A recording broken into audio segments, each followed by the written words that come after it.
Hi, welcome to the squad. This is Code.io. So இது வந்து third episode of the React series. போன எபிசோடில் வந்து நம்ம எப்படி ஒரு ரியாக்ட் ப்ராஜெக்டை செட்டப் பண்ணலாம் அண்ட் அதில் இருக்கிற ஒரு ஃபைலும் எதுக்காக இருக்குது அப்படிங்கிறது எல்லாமே பார்த்துருந்தோம். இந்த வீடியோவில் இருந்து ஆக்சுவலாக நம்ம கோட் பண்ண ஸ்டார்ட் பண்ண போகிறோம். So we're going to create a first React component. Okay, so react component create பண்ணுறதுக்கு முன்னாடி நான் ஃபர்ஸ்ட் வீடியோலேயே காம்பனன்ட்னா என்ன அப்படின்னு சொல்லியிருந்தேன். அதை ஒரு தடவை குட்டியாக ரீகேப் பண்ணிடலாம். ஸோ காம்பனன்ட் அப்படிங்கிறது ஒரு ரியாக்ட் வெப்சைட்ல இருக்கிற இண்டிவிஜுவல் பிளாக்ஸ் அப்படின்னு சொல்லி நம்ம வச்சுக்கலாம். ஒரு காம்பனன்ட் ஒரு சின்ன பட்டன்ல இருந்து ஒரு ஃபுல் பேஜ் வரைக்கும் கூட ஒரு காம்பனண்டா இருக்க முடியும். ஓகே, ஸோ இப்போ எப்படி ஒரு ரியாக்ட் காம்பனன்ட் கிரியேட் பண்ணலாம் அப்படின்னு சொல்லி பார்ப்போம். இதை நீங்க பண்ணி முடிக்கிறப்போ உங்களுக்கு ஒரு காம்பனன்ட் பத்தின ஒரு கிளியரான ஐடியா கண்டிப்பா கிடைக்கும் அப்படின்னு நினைக்கிறேன். ஓகே, ஸோ ஃபர்ஸ்ட் ஒரு காம்பனன்ட் எப்படி கிரியேட் பண்ணிடலாம்னு பார்த்துடலாமா? இப்போ நீங்க வேற சில ஃப்ரேம் ஒர்க்ஸ்லாம் யூஸ் பண்றீங்கன்னு வச்சுக்கோங்க. இப்போ சப்போஸ் ஆங்குலர்னா அதுக்கெல்லாம் காம்பனன்ட் கிரியேட் பண்றதுக்கு அவங்க கமாண்ட்லாம் யூஸ் பண்ணுவாங்க. But react is much simpler. நீங்கள் ஒரு சின்ன ஃபைல் இதில் கிரியேட் பண்ணாலே போதும். ஸோ இந்த எஸ்ஆர்சி ஃபோல்டர் இருக்கு இல்லையா, அந்த எஸ்ஆர்சி ஃபோல்டருக்குள்ளே தான் நம்ம எழுதுகிற கோடு இருக்கும் அப்படின்னு நான் சொல்லியிருந்தேன். ஸோ இந்த ஃபோல்டரில் நம்ம ஒரு ஃபைல் கிரியேட் பண்ண போகிறோம். அண்ட் நான் வந்து என்ன ஃபைல் கிரியேட் பண்ணலாம்னு நினைக்கிறேன்னா navbar.jsx அப்படின்னு சொல்லிட்டு ஒரு ஃபைல் கிரியேட் பண்ணுறேன். ஓகே, ஸோ navbar.jsx அப்படின்னு சொல்லிட்டு ஒரு ஃபைல் கிரியேட் பண்ணியிருக்கேன். எதுக்கு அப்படின்னா இந்த பர்டிகுலர் கோர்ஸ் வந்து நம்ம ஒரு ப்ராஜெக்ட் வெப்சைட் பில்ட் பண்ணி அதோட சேர்ந்து தான் வந்து நம்ம ரியாக்டை கற்றுக்க போகிறோம். ஆக்சுவலி இதுக்கு முன்னாடி பண்ண கோர்சஸ்லேயுமே நிறைய பேர் கேட்டிருப்பாங்க இந்த மாதிரி HTML CSSலேயே வந்து நீங்கள் ஒரு ப்ராஜெக்டாக பண்ணி காமிங்க அப்படின்னு சொல்லிட்டு. பட் அதெல்லாமே ஒரு இண்டிவிஜுவல் குட்டி குட்டி டூல். ரியாக்ட்னு வர்றப்ப தான் வந்து நம்மளுக்கு ஒரு நிறைய செட் ஆஃப் திங்ஸ் அன்லாக் ஆகுது. ஸோ ஒரு ப்ராஜெக்ட் இதை வச்சு பில்ட் பண்ணுறது நம்மளுக்கு ஈஸி. அண்ட் ஆப்வியஸ்லி நம்ம ஒரு ப்ராஜெக்ட் பில்ட் பண்ணி தான் வந்து பார்க்க போகிறோம். ஸோ navbar.jsx அப்படிங்கிறது எதுக்காக நான் கிரியேட் பண்ணியிருக்கேன்னா, நம்ம வந்து ஒரு கோர்சஸ் பர்ச்சேஸ் பண்ணுற ஒரு சைட் வந்து இப்போ யூடோமி மாதிரி ஒரு கோர்சஸ் பர்ச்சேஸ் பண்ணுற ஒரு சைட் வந்து கிரியேட் பண்ணலான்னு இருக்கோம். ஸோ அதுக்கு அந்த navbar வந்து மேலே இருக்கும் இல்லையா, பேரு, லாகின் பட்டனு, ப்ரொஃபைல் அதெல்லாமே வந்து மேலே ஒரு இருக்கு இல்லையா. ஸோ அந்த காம்பனண்ட் தான் வந்து நம்ம இந்த navbar அப்படின்னு சொல்கிறோம். ஓகே, ஸோ navbar.jsx அப்படின்னு சொல்லிட்டு கிரியேட் பண்ணியிருக்கேன். இப்போ இதுக்குள்ள நான் என்ன பண்ண போகிறேன், ஒரு ஜாவா ஸ்கிரிப்ட் ஃபங்க்ஷன் வந்து எழுத போகிறேன். ஃபங்க்ஷன் அப்படின்னு போட்டுட்டு navbar அப்படின்னு சொல்லிட்டு எழுதுறேன். Okay, so simple Java script function தான். இதில் எதுவுமே பெரிய உங்களுக்கு தெரியாத விஷயம் இல்லை. நான் ஆல்ரெடி சொல்லியிருக்கேன், ரியாக்டில் வந்து நம்ம JSX முதல்ல நம்ம ரியாக்டை டைப் ஸ்கிரிப்ட் வச்சும் பண்ணலாம், ஜாவா ஸ்கிரிப்ட் வச்சும் பண்ணலாம். நம்ம ஜாவா ஸ்கிரிப்ட் வச்சு தான் பண்ண போகிறோம். அண்ட் இந்த JSXங்கிறது ஜாவா ஸ்கிரிப்ட் அண்ட் XML ரெண்டும் சேர்ந்தாப்புல ஒரு காம்பினேஷன் தான்.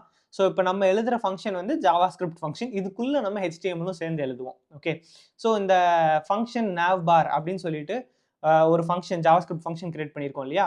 இந்த ஃபங்க்ஷனுக்குள்ளே நான் என்ன பண்ணுறேன், ஒரு ரிட்டர்ன் ஸ்டேட்மெண்ட் எழுதுறேன்.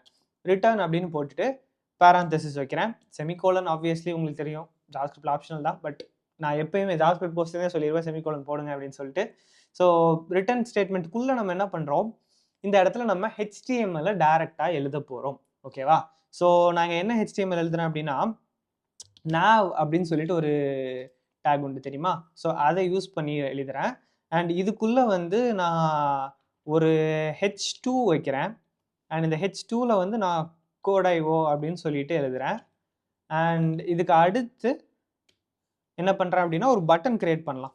ஓகே, நீங்கள் பட்டனுக்கு அப்படி கூட போக வேணாம், பட்டன் அப்படின்னு அடித்தாலே வந்துடும். ஏன்னா VS கோட் தானே யூஸ் பண்ணுறோம். ஸோ இந்த பட்டனுக்குள்ளே வந்து நான் லாகின் அப்படின்னு சொல்லிட்டு வைக்கிறேன்.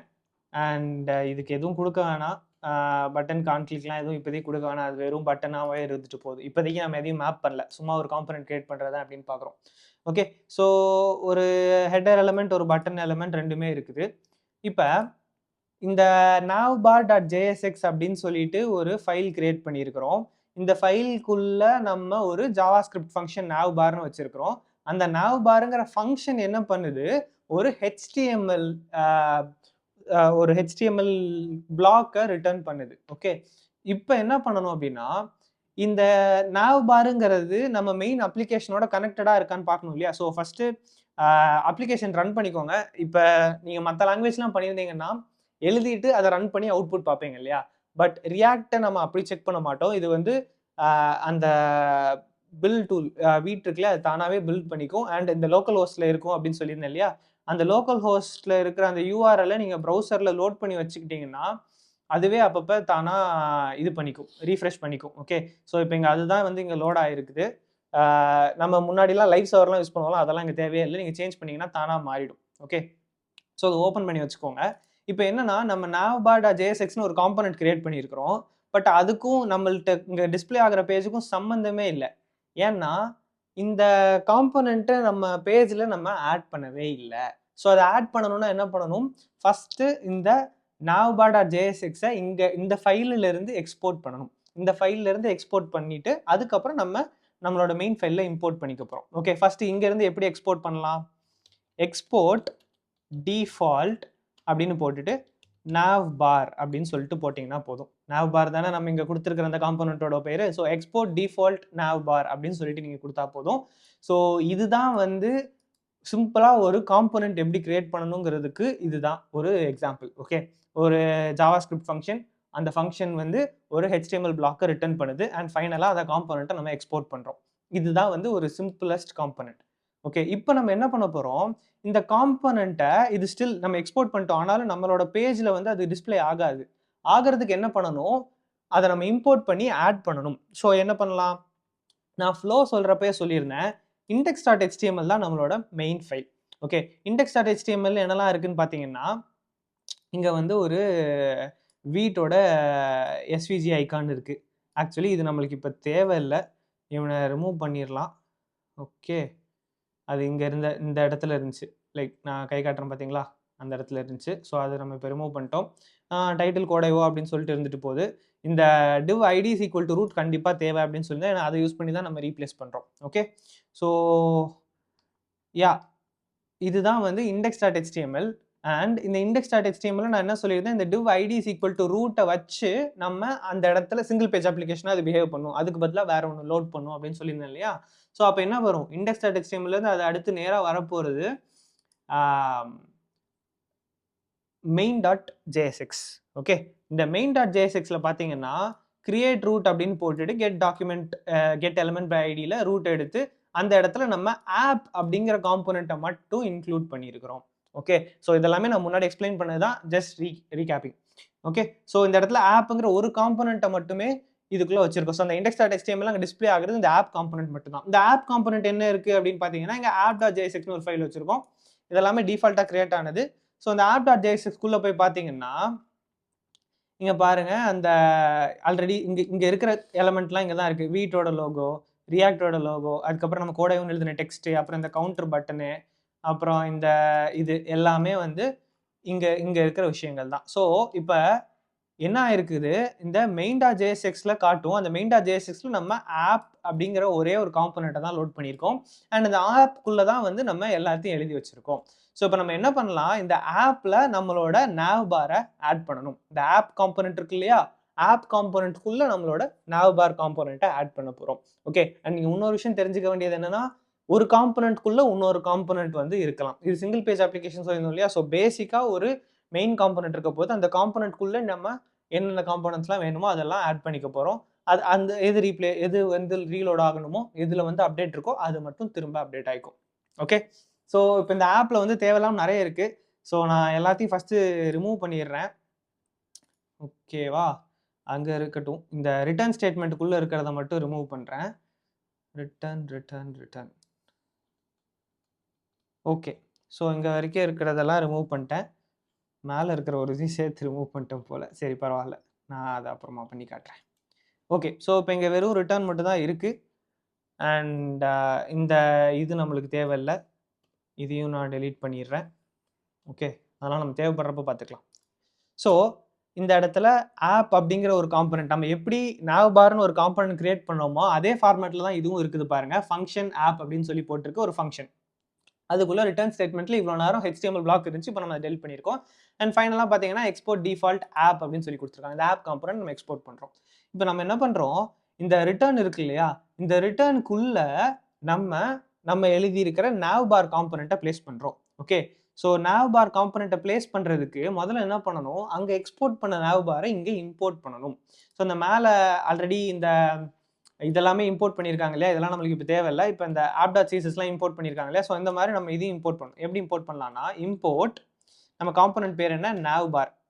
navbarன்னு அடிச்ச உடனே தானா VS கோட் வந்து ஃபில் பண்ணுது ஃப்ரம் ./navbar. இங்கே டேப் அடிச்சிங்கனாலே போதும். ஓகே, இது வந்து ஒரு மாதிரி மங்கி போய் ஃபேடாக இருக்கிறதுக்கான காரணம் என்னென்னா அந்த navbar நம்ம எங்கேயுமே யூஸ் பண்ணல அப்படிங்கிறது தான்.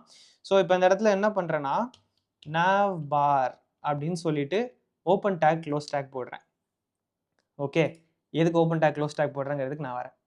ஸோ ஃபஸ்ட்டு இம்போர்ட் எப்படி பண்ணுறோம் அப்படின்னா இம்போர்ட்டுன்னு போட்டுட்டு அந்த காம்போனண்ட்டோட பேர் ஃப்ரம், இப்போ வந்து நம்ம சேம் டைரக்டரியில் இருக்கிற ஃபைல் தான் யூஸ் பண்ணுறோங்கிறதுனால ./navbar அப்படின்னு சொல்லி தான் சொல்லியிருக்கோம். ஸோ அதோட முடிஞ்சிடுச்சு. அண்ட் இந்த இடத்துல எதுக்கு இப்படி போடுறோம்னா நம்ம கிரியேட் பண்ணுற ஒவ்வொரு காம்போனண்ட்டுமே ஒரு HTML டேக் எப்படி இருக்குமோ, ஒரு HTML எலிமெண்ட் எப்படி இருக்குமோ அந்த மாதிரி தான் நம்ம சின்டாக்ஸில் இது பண்ணுவோம். பட் அந்த ரியாக்டை அந்த பில்ட் பண்ணுறோம் இல்லையா, பில்ட் பண்ணுறப்ப navbarன்னு ஒரு டேக் பார்த்துருச்சு அப்படின்னா இந்த navbar டேக்குக்கான காம்பனன்ட் என்னவோ அதுக்குள்ள போய் அதுல என்னெல்லாம் ரிட்டர்ன் ஆகுதோ, இப்போ நம்மளுக்கு இந்த இடத்துல navbar.jsxல இதெல்லாமே ரிட்டர்ன் ஆகுது இல்லையா, இதெல்லாம் இந்த இடத்துல அது தானா ரீப்ளேஸ் பண்ணிடும். ஓகேவா, நம்ம navbarங்கிற ஒரு இதுல பண்ணா போதும். இந்த இடத்துலலாம் இந்த navbar டேக் யூஸ் பண்ணியிருக்கோமோ அந்த இடத்துலலாம் இதுக்கு பதிலாக அதை எடுத்து வந்து இங்க ரீப்ளேஸ் பண்ணிடும். ஓகே, ஸோ இதுதான் வந்து ரிட்டர்ன் ஸ்டேட்மெண்ட்ல நம்ம கொடுக்குறோம். ஸோ என்ன ஆயிருக்கு, index.html வந்து main.jsx லோட் பண்ணுது, main.jsx வந்து app.jsx அதாவது ஆப் காம்போனண்ட்டை லோட் பண்ணுது. இந்த ஆப் காம்போனண்ட்டுக்குள்ள நம்ம navbar காம்போனண்ட்டை பிளேஸ் பண்ணிட்டோம். இப்போ ப்ரௌசர் வந்து பார்த்தீங்கன்னா மேலே இங்கே கோடைவோ அப்படிங்கிற ஹெட்டர் டேகும் இருக்கு, இங்கே லாகின் பட்டனும் இருக்குது. ஓகே, ஸோ நம்ம nav டேக் மட்டும் தான் கொடுத்துருக்கோம், பட் ஃபார்மேட்டிங் எதுவும் நம்ம பண்ணலை. இங்கே டிஃபால்ட்டாக வந்து நம்ம app.jsxல எழுதியிருக்கோமா, app.cssன்னு ஒரு ஃபைல் இருக்கு இல்லையா, இங்கேயும் வந்து CSS இருக்கு. அது மட்டும் இல்லாமல் index.cssலையும் வந்து CSS இருக்கு. ஸோ இதெல்லாம் தான் அப்ளை ஆயிருக்கு. அதனால இது என்ன navbarன்னு அப்ளை பண்ணோம் இப்படி இருக்குதே அப்படின்னு சொல்லி கவலைப்படாதீங்க. நம்ம அடுத்த வீடியோவில் இதை வந்து CSS மூலமாக எப்படி அழகுபடுத்தலாம்ங்கிறதெல்லாம் அடுத்த வீடியோவில் பார்க்கலாம். இந்த வீடியோவில் காம்போனன்ட் கான்செப்ட்ஸ் மட்டும் பார்த்தா போதும். ஓகே, ஸோ navbar நம்ம ஆட் பண்ணிட்டோம். ஓகே, இப்போ இந்த navbar வந்து ஒரு எம்டி டேக் தான், இதுக்குள்ள நம்ம எதுவும் கொடுக்கல. அப்படி இருக்கிற பட்சத்தில் இதை வந்து navbar ஓப்பனிங் டேக் க்ளோசிங் டேக்னு 2 போடுறதுக்கு பதிலாக நம்ம என்ன பண்ணலாம், செல்ஃப் க்ளோசிங் டேகா இந்த navbar நம்மளால எழுத முடியும். அவுட்புட் பார்த்தீங்கன்னா சேமாக இருக்குது. இப்போ இந்த செல்ஃப் க்ளோசிங் டேக்குங்கிறது நம்ம HTML ஆல்ரெடி படிச்சிருப்போம் இல்லையா, இந்த BR டேக்லாம் இருக்குல்ல, BR டேக்லாம் எழுதணும்னா இந்த மாதிரி தானா வந்து இந்த இடத்துல எரர் வருது, அது ஏன்னு நான் அப்புறம் வரேன். BR டேக்லாம் எழுதணும் அப்படின்னா அதெல்லாம் செல்ஃப் க்ளோசிங்காக தான் எழுதும். ஓப்பனிங் டேக் க்ளோசிங் டேக்னு 2 கிடையாது இல்லையா. ஸோ HTML செல்ஃப் க்ளோசிங் டேக்ஸ்னே ஒரு கான்செப்ட் உண்டு இல்லை. ஸோ அதை மாதிரி இதையும் நம்ம செல்ஃப் க்ளோசிங் டேக்காக எழுத முடியும். ஸோ அப்படி தான் வந்து இந்த navbar-ஐ நான் எங்கே எழுதியிருக்கிறேன். ஓகே, ஸோ இதுதான் ஒரு பேசிக்கான காம்போனன்ட் கிரியேட் பண்ணி எப்படி நம்ம app.jsxல ஆட் பண்ணணுமோ பார்த்து ஆட் பண்ணிட்டோம். இப்போ என்ன பண்ண போகிறோம் அப்படின்னா இன்னொரு காம்போனன்ட் ஆட் பண்ண போகிறோம்.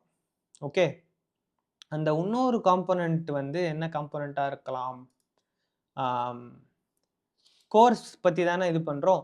ஸோ நம்ம என்ன பண்ணுறோம், கோர்ஸஸ் எல்லாம் காட்டுற மாதிரி ஒரு காம்போனன்ட் வைக்கலாம். அது வந்து கோர்ஸ் காம்போனன்ட், கோர்ஸ் அப்படின்னே பேர் வைக்கிறேன், course.jsx. ஓகே, ஸோ கோர்ஸ் அப்படின்னு சொல்லி வச்சுட்டேன். இப்போ இதில் வந்து மறுபடியும் அதே மாதிரி தான் ஒரு காம்போனன்ட் எப்படி கிரியேட் பண்ணுவோம், ஃபங்க்ஷனு கோர்ஸு. அண்ட் நல்ல ஞாபகம் வச்சுக்கோ, நம்ம காம்போனன்ட் கிரியேட் பண்ணுறப்ப நான் அந்த ஃபங்க்ஷனுக்கு பேர் வந்து கேபிட்டல் லெட்டரில் ஸ்டார்ட் பண்ணுறேன், அந்த காம்போனண்ட்டோட பேரையும் கேபிட்டல் லெட்டரில் ஸ்டார்ட் பண்ணுறேன். ஸோ இது வந்து ஒரு நேமிங் கன்வென்ஷன் மாதிரி, அதை நீங்கள் ஃபாலோ பண்ணிக்கோங்க. ஓகே, ஸோ இதுக்குள்ளே ஆப்வியஸ்லி ஒரு ரிட்டர்ன் ஸ்டேட்மெண்ட். இந்த காம்போனன்ட்ஸ் வந்து ஸ்டார்டிங்கில் நீங்கள் ஒரு 4-5 காம்போனன்ட் பண்ணி பார்த்தீங்கன்னு வச்சுக்கோங்களேன், உங்களுக்கு தானாக வந்து இதெல்லாம் ஞாபகம் இருக்கும். ஸோ அதை பற்றி ரொம்ப ஒரி பண்ணிக்காதீங்க, நான் இந்த வீடியோட ட்ரைட் அவுட்லேயே நீங்கள் பண்ணி பார்ப்பீங்க. ஓகே, ஸோ இதுக்குள்ளே ரிட்டர்ன் பண்ணுறோம்.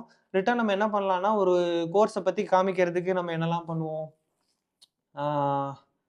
ஒரு டிவ் முதல்ல ஓப்பன் பண்ணிக்கிறேன். இந்த டிவ்வுக்குள்ள நான் ஒரு இமேஜ் வைக்கிறேன். அந்த கோர்ஸுக்கு ஒரு தம்ப்நெயில் மாதிரி ஒன்று வைப்போம் இல்லையா, வெறும் இமேஜ்னு அடித்தாலே போதும், எதுக்கு இவ்வளோ பாடு. ஓகே, ஸோ ஒரு இமேஜ் வைக்கிறேன். அண்ட் அந்த இமேஜுக்கு அடுத்து வந்து ஒரு H3ல கோர்ஸோட பேர் நம்ம வைக்கலாம், HTML அப்படின்னு சொல்லி வைக்கிறேன், HTML கோர்ஸ். ஓகே, அதுக்கு அடுத்து வந்து ஒரு P டேக் போட்டுட்டு this is codeivos HTML course அப்படின்னு சொல்லிட்டு ஒரு டெக்ஸ்ட். ஓகே, ஸோ ஒரு HTML பிளாக் நம்ம எழுதியிருக்கோம், அதை ரிட்டர்ன் ஸ்டேட்மெண்ட்டில் கொடுத்துட்டோம். அடுத்து என்ன பண்ணோம், இங்கே எக்ஸ்போர்ட் டிஃபால்ட் கொடுக்கணும் இல்லையா, எக்ஸ்போர்ட் டிஃபால்ட் கோர்ஸ். இது கொடுக்காம நம்மளால் அங்கே இம்போர்ட் பண்ண முடியாது. ஓகே, ஸோ இப்போ என்ன பண்ணிட்டோம், கோர்ஸ்ன்னு சொல்லிட்டு ஒரு காம்பனன்ட் கிரியேட் பண்ணிட்டோம். இந்த காம்பனண்ட்டை நம்ம அகைன் app.jsxல ஆட் பண்ணணும்.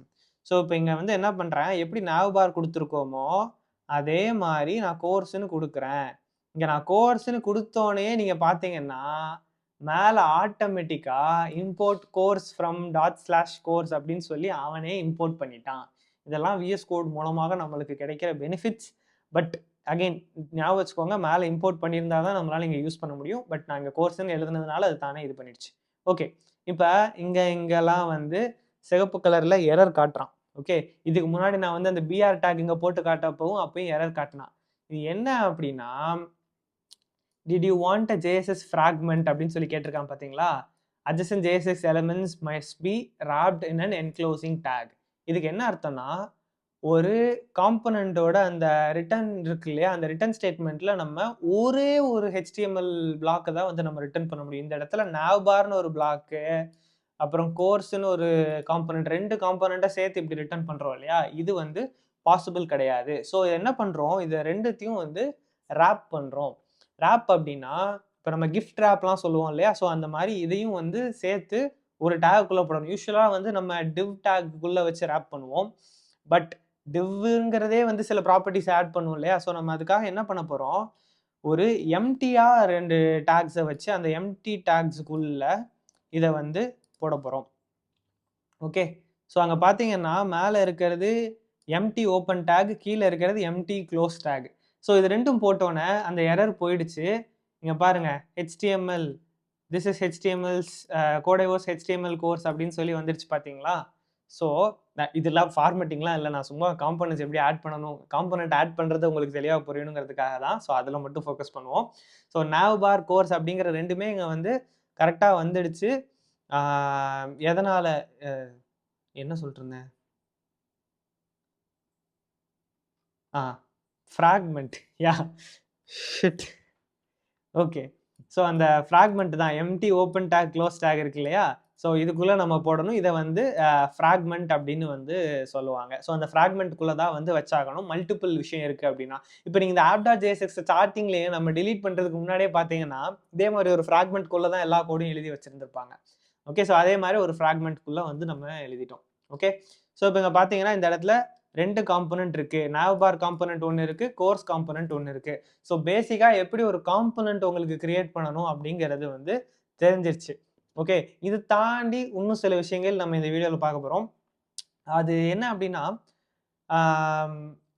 டைனமிக்காக வேல்யூஸ் எப்படி நம்ம யூஸ் பண்ணலாம் ஒரு காம்பனண்ட்குள்ள அப்படிங்கிறத பார்க்க போகிறோம். ஓகே, ஸோ பேசிக்காக இது வந்து ஒரு JSX, அதாவது ஜாவா ஸ்கிரிப்ட் ஃபைல் மாதிரி தான், அதுக்குள்ளே HTML ரிட்டர்ன் பண்ணுறோம் அப்படி தானே. ஸோ ஜாவா ஸ்கிரிப்ட் ஃபைல் அப்படின்னா நம்ம என்ன பண்ணலாம், இதுக்குள்ளே வந்து நம்மளால் வேரியபிள்ஸ் எல்லாம் வச்சுக்க முடியும். ஓகேவா, ஸோ அதுக்கு ஒரு எக்ஸாம்பிளாக நம்ம என்ன பண்ணலான்னா, கான்ஸ்ட் navbarல வேண்டாம், navbarல போயிட்டு தேவையில்லாமல் வைக்க வேண்டாம். நம்ம என்ன பண்ணுவோம், கோர்ஸ்குள்ளே வைக்கலாம். ஓகே, கோர்ஸில் கான்ஸ்ட் course1 is equal to HTML அப்படின்னு சொல்லிட்டு நான் கொடுக்குறேன். ஓகே, ஸோ இது வந்து ஒரு வேரியபிள், ஒரு சாதாரண ஜாவா ஸ்கிரிப்ட் சின்டாக்ஸ் தான், அப்படியே நம்ம எழுதியிருக்கோம். ஸோ இப்போ இதை வந்து நம்ம இந்த இடத்துல எப்படி யூஸ் பண்ணுவோம் அப்படின்னா, இந்த ரிட்டர்ன் ஸ்டேட்மெண்ட்டை தவிர வேறு எதுவும் நம்ம அந்த மெத்தடில் எழுதலை இல்லையா, அந்த ரிட்டர்ன் ஸ்டேட்மெண்ட்குள்ளே ஒரு HTML பிளாக் தான் இருக்குது. இந்த இடத்துல நம்மளுக்கு இந்த இது வேணும். ஸோ இந்த இடத்துல என்ன பண்ணலாம், நீங்கள் கோர்ஸ் 1ன்னு சொல்லி கொடுத்தீங்கன்னு வச்சுக்கோங்களேன். கோர்ஸ் 1ன்னு கொடுத்தீங்கன்னா அது கோர்ஸ் 1ங்கிற இதை தான் பிரிண்ட் பண்ணும். இங்கே பார்த்தீங்களா கோர்ஸ் 1 அப்படின்னு இருக்கு. ஸோ எப்படி அந்த வேரியபிளை இங்கே பிரிண்ட் பண்ண வைக்கலாம், அதுக்கு வந்து இதை நம்ம கேர்லி பிரேஸ்குள்ள என்க்ளோஸ் பண்ணணும். ஓகே, கேர்லி பிரேஸ்குள்ள என்க்ளோஸ் பண்ணோன்னா இதை ஆட்டோமேட்டிக்காக மங்கி போய் ஃபேடாக இருந்தது இப்போ பிரைட் ஆகிட்டான் பார்த்தீங்களா. ஸோ அந்த வேரியபிள் நம்ம யூஸ் பண்ணிட்டோம். இந்த இடத்துல HTML அப்படின்னு சொல்லிட்டு வருது. ஸோ ஒரு வேரியபிளை எப்படி நம்ம JSXல யூஸ் பண்ணணும் அப்படின்னா, அதை வந்து கேர்லி பிரேசஸ்குள்ளே போட்டிங்கன்னா அந்த வேரியபிளை நம்ம யூஸ் பண்ணலாம். ஸோ இந்த இடத்துல ஒரு ஸ்ட்ரிங் தான் இருக்கணுமான்னு கேட்டிங்கன்னா இல்லை, என்ன வேணால் இருக்கலாம், உங்களோட விருப்பம். அது எல்லாமே வந்து இங்கே போட்டுக்கலாம். அண்ட் இந்த கேர்லி பிரேசஸ் போட்டால் அதுக்குள்ள ஒரு வேரியபிள்ஸ் மட்டும் தான் போட முடியுமான்னு கேட்டிங்கன்னா இல்ல. எனி ஜாவா ஸ்கிரிப்ட் திங் உங்களால இங்க பண்ண முடியும். இப்ப எனக்கு வந்து 2+4 அப்படிங்கிறதையும் நான் இங்க போடலாம். 2+4னா அது கம்ப்யூட் ஆகி 6ஆ இங்க அந்த டேக்ல வெப் ப்ரௌசர்ல காமிக்குது பாத்தீங்களா? ஸோ இந்த கர்லி பிரேசஸ்க்குள்ள நீங்க எனி ஜாவா ஸ்கிரிப்ட் கோட் எழுதலாம். அது அப்படியே வந்து ஜாவா ஸ்கிரிப்டா ரன் ஆக போகுது. ஓகே. ஸோ மோஸ்ட்லி இத நம்ம வேரியபிள்ஸ்க்காக தான் யூஸ் பண்ணுவோம். பட் ஜாவா ஸ்கிரிப்ட் மெத்தட்ஸ் கூட நம்ம இந்த இடத்துல யூஸ் பண்ணிக்கலாம். இப்ப லென்த் கண்டுபிடிக்கிறோம் அல்லது அப்பர் கேஸ்க்கு மாத்துறோம். எனிதிங் ஜாவா ஸ்கிரிப்ட்ல டக்குன்னு பண்ணணும் அப்படின்னா இந்த மாதிரி இதுக்குள்ள நம்ம யூஸ் பண்ணிக்க முடியும். ஸோ இதுவும் ஒரு முக்கியமான விஷயம். இது எல்லாமே வந்து உங்களுக்கு புரிஞ்சிருக்கும்னு நினைக்கிறேன். இதெல்லாம் தான் மெயினா காம்போனன்ட்ஸ்ல தேவையான விஷயம். ஸோ எப்படி காம்போனன்ட்ஸ் கிரியேட் பண்ணலாம் அண்ட் எப்படி அத நம்மளோட ஆப் காம்போனன்ட்குள்ள ஆட் பண்ணலாம் எல்லாமே பார்த்துட்டோம். ஸோ இந்த வீடியோவோட எண்ட்ல உங்களுக்கான ஒரு ட்ரைவ் அவுட் கொஸ்டின் என்னன்னா, நீங்க ஒரு காம்போனன்ட் கிரியேட் பண்ண போறீங்க. அந்த காம்போனன்ட் வந்து ஒரு ஃபுட்டர் காம்போனன்ட்டா வச்சுக்கோங்க.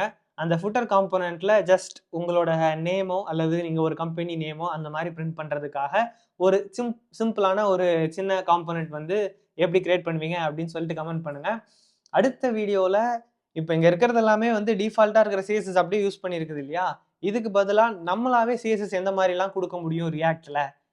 நம்ம டைரக்ட்டா HTMLல குடுக்குற மாரி இல்லாம ரியாக்ட்ல குடுக்குறதுக்கு கொஞ்சம் சில நவீன முறைகள்லாம் இருக்கு. ஸோ அதெல்லாமே அடுத்த வீடியோல பார்க்கலாம். டாடா.